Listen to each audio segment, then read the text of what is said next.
بغيتي شي كريب ساهل ودغيا دغيا كيتحضر الكوتي، شاهدي معايا هذا الفيديو اقتصادي وفي المتناول. عندي جوج ديال البيضات. البيض يكون على درجة حرارة المطبخ، نصف كأس ديال سكر سائل، واحد الساشي ديال الفاني، نصف كأس ديال الزيت، وغادي نخلطو مزيان، وغنضيفو كاس ديال الماء وكاس ونص ديال الحليب، وكنخلطو كلشي مزيان. ومن بعد كنضيف الدقيق. في الاول ضفت الكاس الاول ديال الدقيق، زدتو الكاس الثاني، ومن بعد غادي نضيف نصف كاس ديال الدقيق.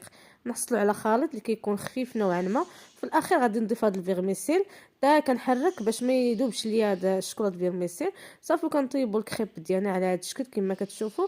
طريقه طهي الكريب راه سهله ومعروفه، وكنقلبهم هكا ملي كيتحمروا على جوج جهات، وكنقدمهم لكم. والتزيين كيبقى اختياري، يمكن لكم تزينوا باي حاجه عندكم. انا درت هذا الشكلاط اللي كيكون خاص بالدهن هكا، يمكن لكم